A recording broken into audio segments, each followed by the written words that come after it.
If you ever have to move a full-size beehive because you just bought one, or maybe because a neighbor objects to you having it near their fence, it seems like a daunting task. But it isn't that hard if you use this technique. There's no need for heavy equipment or special devices that allow two people to lift a hive together. So this is what we suggest. Get your smoker going, because we're going to separate each level of the hive. We also have some outer covers, straps, assorted things that can cover the bottom and top of each level as we take it apart and securely attach them together. This hive only has one honey super, but moving a hive that's that tall all together would be about 120 pounds, and it's very awkward. This is early in the morning, so it's cool, and we are only going to go about 5 miles. This whole operation of getting the hive apart, driving to the new place, and opening it up again is only going to take about 20 minutes. This strap is something that we sell at Betterby, and it's not hard to use. It's very strong too. We've even had full-size hives get knocked over by a bear and not come apart.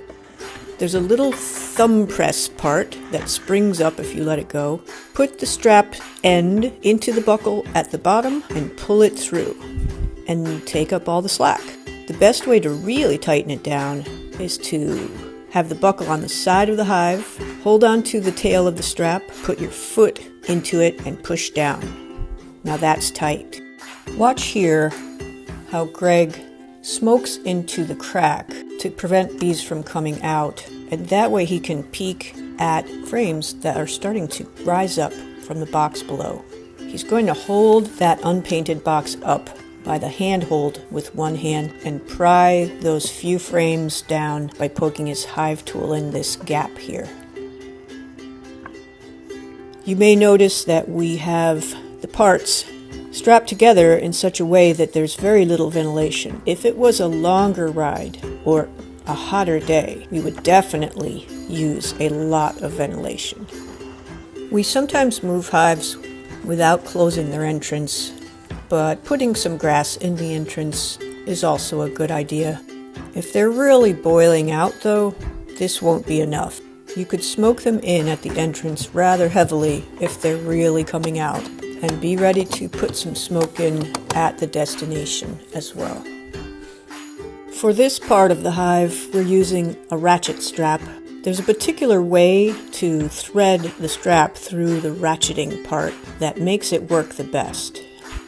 When you're putting the long piece of strap into the ratcheting part of your ratchet strap, put it in at the pointy part of the elbow, and then thread it back out through the pointy part of the elbow. Never have strap coming straight out through the inner bend of the elbow, or you won't be able to move that ratchet up and down to tighten it. They have to be coming out of the pointy part of the elbow. And of course, remember, pull out all the slack before you start ratcheting for tightness. To release the ratchet, squeeze on one of the spring-loaded finger grips and unfold it.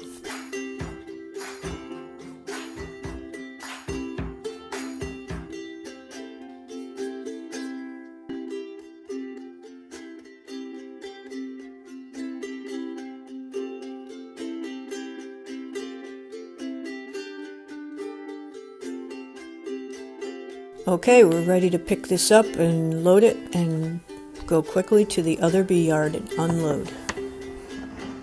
We're not stopping anywhere on the way. Here's the new site, and the last one in the truck is the first one out. It had its bottom board attached to it, so it's ready to put on the stand. Give them a little smoke on the top bars before the second layer gets put on, the second brood box of the brood chamber.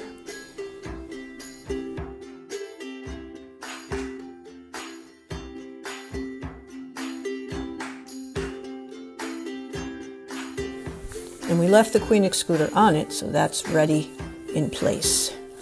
There it is. And now for the honey super, which still has its inner cover and insulation on it. We just traveled with them as the top layer. Put the outer cover on and strap it to the hive stand, and we're done. If you like this video, please give it a thumbs up and subscribe to the Better Bee YouTube channel.